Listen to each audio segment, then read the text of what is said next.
Hey guys, welcome to a brand new week in the market. Today I wanted to talk about the US dollar, and in particular the decline in the dollar and how there's some disadvantages to how it affects the amount of money that you can spend during retirement. But there are also some opportunities that are setting up because of the US dollar moving lower. So let's take a look. This is a chart of the US dollar index, and as you can see, over the last few months, it has been trading lower. A big reason why the dollar has been trading lower is because so much money has been pumped into the economy through the Fed and through Congress's different stimulus enactments. And by the way, there's a lot more coming.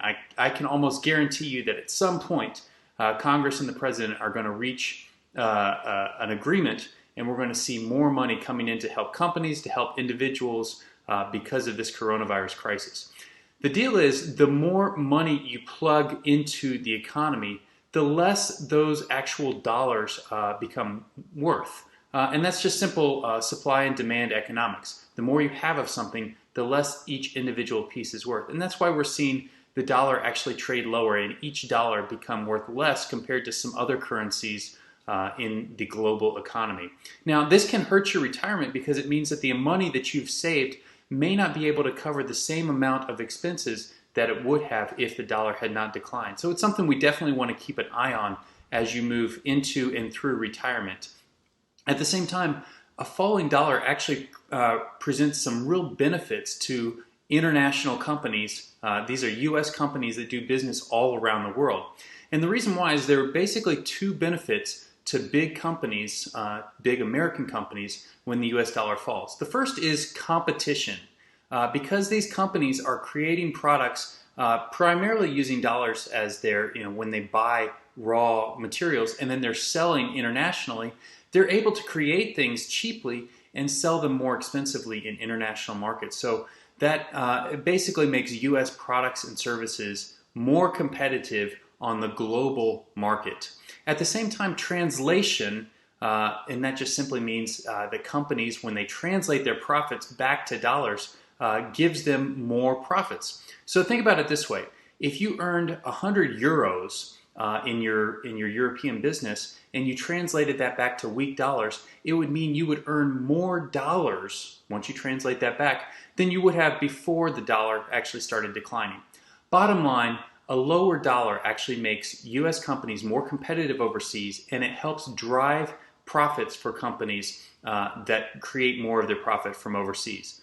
So today I wanted to talk about three stocks that are actually directly benefiting from this falling dollar. We'll take a look at those right now. So the first one is Caterpillar, ticker CAT.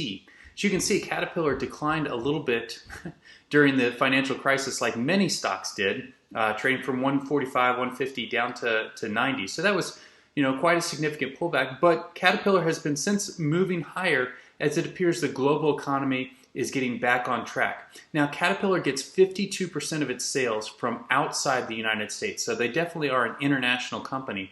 But they should benefit both from US sales and from international sales.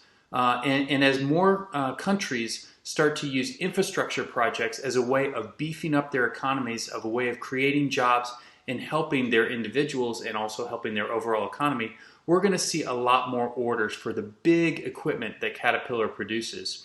The company actually yields 3.1%, so if you invest in the stock, you're getting a 3.1% dividend, and they are actually due to increase their dividend later this year. So I expect that increase to come in and give you more income from shares of Caterpillar. Second chart on our list is Microsoft, and as you can see, Microsoft has been doing quite well since the coronavirus crisis first began, driving to new highs. Now, Microsoft gets 54% of its income from outside of the United States. And as new emerging markets become more and more tech savvy, Microsoft should continue to grow its international exposure. The company pays a 51-cent per dividend or per quarter dividend. So if you buy shares right now, you're getting a little over 1%. It's not a huge dividend, or a little less than 1%, but it's not a huge dividend. But I will say that the dividend is set to go up in November. And with all of the profits that Microsoft is getting because more people are upgrading their services due to the coronavirus crisis, we should see that dividend increase significantly. So expect to get higher prices for Microsoft stock and also higher dividends when you invest in this company. The third name that I wanted to point out is Procter Gamble, ticker PG. Again, this is one that has continued to make new highs after the coronavirus crisis. They've got 65% of their income that actually comes from outside the United States. So this is truly a global company that's based in the US, but it's profiting from many different economies. So as the US dollar declines, that's actually going to help Procter & Gamble be more competitive overseas and generate more earnings in dollar terms once those earnings are translated back to US dollars. They've been able to steadily grow profits in all types of market environments because Procter & Gamble sells the things that we buy no matter what's going on.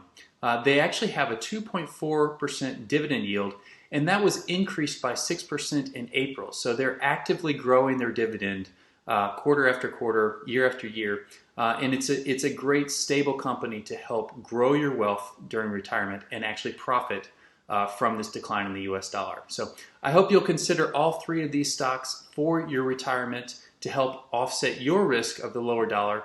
And of course, always let me know what you think about these different plays that we're showing you. Our email address is, just to make rich retirement feedback. Sorry about that. Rich retirement feedback at stpaulresearch.com. I hope to hear from you soon. Thanks.